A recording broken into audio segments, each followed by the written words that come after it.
भारत देश के गद्दार ब्राह्मण है। विदेशी आक्रमणकारी मुगलों को आमंत्रित करने वाले देशद्रोही है। विदेशी अंग्रेजों को भारत देश में आमंत्रित रघुनाथ दादा पेशवा ने किया था। वैदिक धर्म की उत्पत्ति का पता चल गया। ब्राह्मण धर्म का निर्माण मुगलों के भारत में आने के बाद हुआ है। मुगलों को भारत में आमंत्रित कर बौद्ध राजाओं से गद्दारी करने वाले ब्राह्मण थे। पहले ब्राह्मणों ने मुगलों को आमंत्रित किया, उनके साथ मिलकर देशद्रोह किया, विभीषण बनकर बुद्धिस्ट साम्राज्य के रहस्य मुगलों को बताए। मुगलों के साथ अपनी बहन बेटियों की शादियां करवाई सारे मुगल राजा और मुगल सल्तनत के पदाधिकारियों की एक न एक बीवी ब्राह्मणी थी। मुगल और ब्राह्मण दोनों में मधुर और रोटी बेटी के संबंध थे। राजा मुगल थे लेकिन राजपाट ब्राह्मण मैनेज करते थे। राजपाट मैनेज करने के लिए ब्राह्मणों ने वर्ण व्यवस्था और जातियां बनाई। वेद, शास्त्र और 18 स्मृति ग्रंथ लिखे। ये सारे ग्रंथ किताबें लिखने की प्रक्रिया देवनागरी लिपि का घ बनने के बाद शुरू हुई। सारी ब्राह्मणी किताबें मुगलों के मार्गदर्शन में देश की जनता का शोषण करने के लिए लिखी गई थी। इसीलिए ब्राह्मणों को भारत की किसी भी प्राचीन भाषा का ज्ञान नहीं था। कोई भी सम्राट अशोक के समय का शिलालेख ये नहीं पढ़ पाए।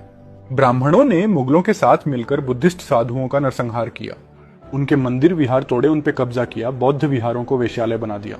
मुगलों के लिए राजपाट मैनेज करते करते ब्राह्मणों ने बौद्ध जनता को गुलाम शूद्र ओबीसी बना दिया, जिन्होंने गुलामी के खिलाफ विद्रोह किया।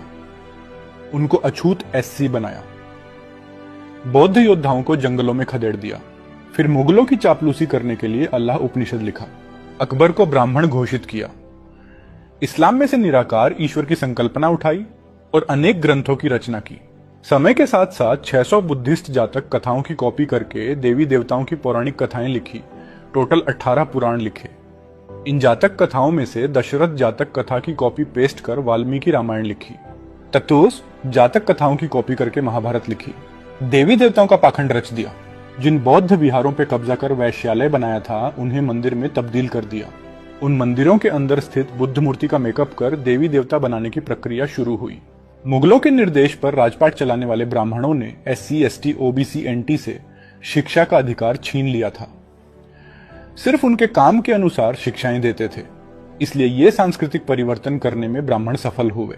मुगलों के समय से एससी, एसटी, ओबीसी, एनटी, क्षत्रिय, वैश्य से शिक्षा का अधिकार छीन लिया गया था। इसी अज्ञान के युग में देवनागरी लिपि बनी और सारे ग्रंथ लिखे गए। इसी समय ब्राह्मण धर्म का निर्माण हुआ।